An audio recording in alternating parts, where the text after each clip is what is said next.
네, 중년층 4명 중 1명이 앓고 있을 만큼 발병률이 급증하고 있는 대표적인 고령화 질병, 바로 퇴행성 관절염입니다. 이 고령화 사회로 접어들면서 그야말로 국민병 중에 하나가 됐는데요. 그래서 오늘은 바로 이 퇴행성 관절염과 관련된 이야기를 좀 해볼까 합니다.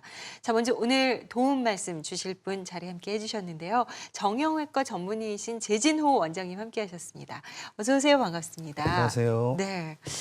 우리가 사실 퇴행성 관절염 하면은 노년층에만 나타나는 병이라고 사실 생각을 하고 있는데 주변에 길을 가면서 봐도요. 이렇게 많이 보여요. O자형 다리로 이렇게 좀 걸으시는 분도 계시고 이렇게 보조기구 같은 거 이렇게 좀 갖고 걸으시는 분들도 계시고요.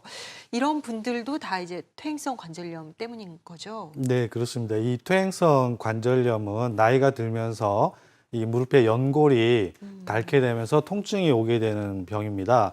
그래서 처음에는 통증만 오게 되지만 이게 심해지면 다리가 O자형으로 휘는 그런 O자 다리가 생기게 되고 네. 또 어떤 경우에는 무릎이 잘 펴지거나 구부러지지 않는 그런 변형이 오게 됩니다.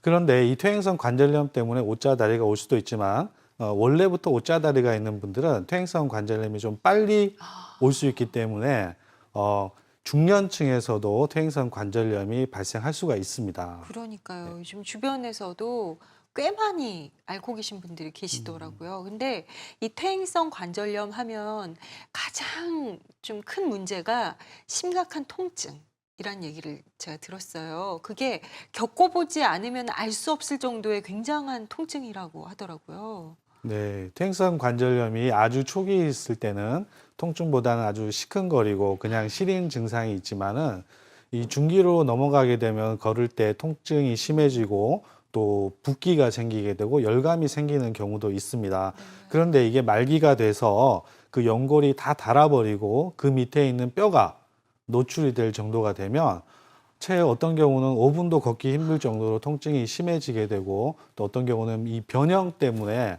더 잘 걷지 못하는 경우가 생깁니다. 아, 그래요. 그렇다면 이 퇴행성 관절염의 치료는 어떤 방법으로 이루어지나요? 네, 초기에 심하지 않을 때는 약물 치료, 물리 치료, 또 운동요법 등의 어떤 보존적인 치료로 충분히 치료를 할 수가 있습니다. 그런데 이 병이 진행이 되게 되면 연골이 많이 닳게 되고 네. 그렇게 되면 심할 경우에는 어떤 그 연골을 대체해주는 인공관절 수술이 필요한 경우도 생기게 됩니다. 네. 그 보건복지부 통계를 제가 보니까요. 이 연간 한 25,000건 정도의 인공관절 수술이 이루어지고 있다라고 하던데 그만큼 이 좀 인공관절 수술이요. 안정성이 확실히 입증이 됐다라고 봐도 되는 건가요? 네, 어떤가요? 그렇습니다. 이 인공관절 수술은 그 역사가 굉장히 오래되었고 음. 또 수술 기구라든가 수술 기법들이 상당히 많이 발전이 되어 있습니다. 그리고 그동안의 수술 결과들을 보아도 이런 안정성이나 이런 부분에 대한 부분은 충분히 입증이 되었다고 생각을 합니다. 또 아. 많은 분들이 통증 때문에 수술을 또 기피하는 분들이 네. 있는데요. 그런 부분에 있어서도 여러 가지 방법들이 있습니다. 수술 중에 어떤 통증 주사를 통해서 수술 후의 통증을 경감시켜 준다든지 또 수술 후에 소위 말하는 그 무통주사 그런 방법들도 있고 또 최근에는 그 최소 침습 수술 방법들을 사용하기 때문에 절개가 아주 작아서 통증에 대한 부분은 그렇게 걱정을 하지 않으셔도 될 것 같습니다. 그렇군요. 네. 그래도 이제 그 용어 자체에 수술이라는 단어가 붙다 보니까 막연하게 좀 두렵고 겁을 내시는 분들이 많을 것 같아요. 그리고 또 하나가 이 영구적으로 사용할 수 없다는 게 좀 단점이 아닌가 싶기도 하거든요. 네. 그래서 인공관절은 이 무릎 연골 자체를 전체를 바꿔주는 네. 수술인데요.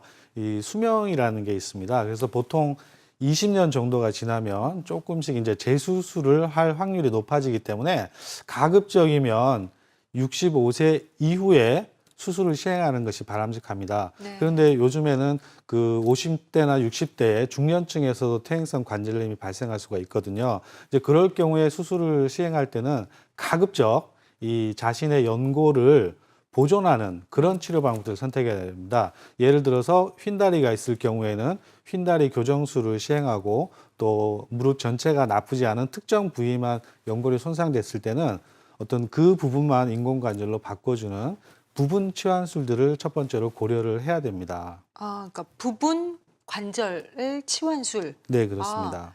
이건 어떤 건가요? 네, 그 중장년에서 그 수술하는 방법은 크게 두 가지가 있는데 첫 번째 휜다리 교정술이 있고 네. 부분 인공관절 치환술이 있습니다. 이 휜다리 교정술이라고 하는 것은 무릎이 이제 옷자다리를 휘었을 경우에 체중이 안쪽으로만 떨어지기 때문에 그 부분만 네. 연골이 닳게 되고 옷자다리가 심해지게 되고 또 관절림이 심해지는 그런 악순환이 반복이 되거든요. 그래서 그 휜다리를 똑바로 펴주는 교정을 하게 되면 체중이 골고루 분산이 되기 그렇죠. 때문에 네. 퇴행성 관절염이 더 진행이 되는 것을 막을 수가 있습니다.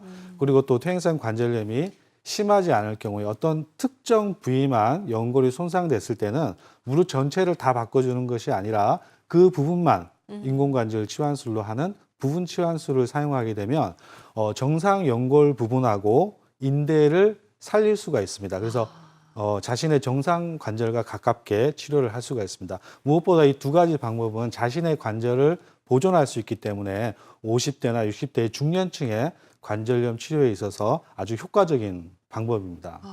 그러니까 이제 좀 안 좋은 부분만을 인공관절로 대체를 한다는 얘기잖아요. 그리고 자신의 갖고 있는 좀 정상적이고 온전한 관절은 최대한 보존할 수 있다는 게 굉장히 장점인데 이거 말고 또 어떤 장점이 있나요? 네, 부분 치환술 같은 경우는 우선 수술 시간이 짧고 네. 절개가 작기 때문에 수술 후에 통증도 비교적 적고요. 또 회복이 빠르고 재활도 빠르기 때문에 입원 기간도 단축되는 그런 장점이 있습니다. 근데 무엇보다도 이 정상 연골을 살릴 수가 있기 때문에 네. 원래 관절과 비슷한 관절로 회복할 수 있다는 게 가장 큰 장점이 되겠습니다. 그래요. 진짜 사실 저희 부모님 정도 세대 되시면 이렇게 관절염으로 고생하시는 분들이 꽤 계신데 아마 보고 계신 시청자분들께서도 정말 그런 방법, 시술법이 있구나라는 생각에 또 이제 좋은 마음, 희망이 좀 드시지 않을까라는 생각도 들어요. 그러면 끝으로 관절염으로 좀 고생하고 계신 분들께 한 말씀 부탁드릴게요. 네, 그 어떤 병이든 병이 커지기 전에 치료를 해야 치료도 쉽고 또 간단하게 치료를 할 수가 있습니다. 그래서 이 퇴행성 관절염에 있어서도 조기 진단하고 조기 치료가 굉장히 중요합니다.